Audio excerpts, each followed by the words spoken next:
காலில் கிடந்த காஷ்யபரை நோக்கி புன்முறுவல் பூத்தாள் மாயா. முனிவரே, தாங்கள் என் காலிலேயே சரணடைந்து விட்டதால் உமது ஆசைக்கு இணங்குகிறேன். ஆனால் ஒரு நிபந்தனை. நான் பேரழகி, உம்மை போன்ற கிழவருடன் உறவு கொள்வதை என் மனம் ஏற்காது. எனவே தவ வலிமையால் நீர் இளைஞனாக மாறும். பிற உருவங்களை எடுத்துக்கொள்ளும். நானும் பல உருவங்களை எடுக்கும் சக்தி படைத்தவள். அதற்கேற்ப நீரும் மாறிக்கொள்ள வேண்டும் என்றாள். காஷ்யபர் அதற்கும் சம்மதித்து பேரழகு மிக்க இளைஞனாக வடிவெடுத்தார். அந்த சுந்தர அழகன் மாயாவை அடைந்தான். அந்த முதல் இரவிலேயே அவளுக்கு ஒரு மகன் பிறந்தான். அவன் தாமரை போன்ற மலர்ந்த முகம் உடையவனாக இருந்ததால் பத்மாசுரன் என பெயரிட்டனர். பத்மம் என்றால் தாமரை எனப் பொருள். இவனே சூரபத்மன் என்றும் அழைக்கப்பட்டான். அவர்கள் கூடிகளித்த போது ஏற்பட்ட வியர்வையில் இருந்து மேலும் 30,000 அசுரர்கள் வெளிப்பட்டனர். 2ஆம் ஜாமத்தில் இருவரும் இளஞ்சிங்கங்களாக உருமாறி கூடிகளித்தனர். அப்போது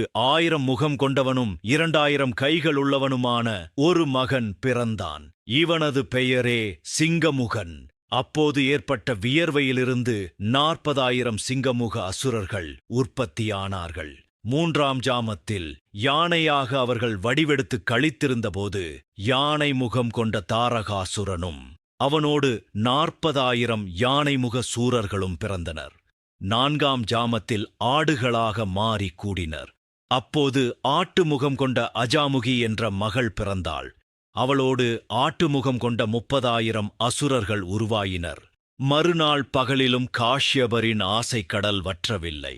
அவர்கள் காட்டெருமை, பன்றி, கரடி, புலி, குதிரை, மான், காண்டாமிருகம், கழுதை என பல மிருகங்களின் வடிவை அடைந்து கூடி மொத்தத்தில் 2 லட்சம் பேரை பெற்றெடுத்து விட்டனர். இவர்கள் யாரும் குழந்தை வடிவினராக பிறக்கவில்லை. காஷ்யபரின் நவசக்தி, மாயாவின் மாயாஜாலம் ஆகியவற்றால் இளைஞர்களாக பிறந்தனர். இவர்களின் முதல் மகனான சூரபத்மன் பெற்றோர் முன்வந்து வணங்கினான். தாயே, தந்தையாரே, லட்சக்கணக்கில் சகோதரர்கள் எனக்கு இருக்கிறார்கள். நாங்கள் ஏன் பிறந்தோம்? எங்களால் உங்களுக்கு ஆக வேண்டியதென்ன? சொல்லுங்கள். தங்கள் கட்டளைக்கு காத்திருக்கிறோம் என்றான். காஷ்யபர் தன் மக்களுக்கு நல்லுபதேசம் செய்தார். மக்களே, இவ்வுலகில் தர்மமே என்றும்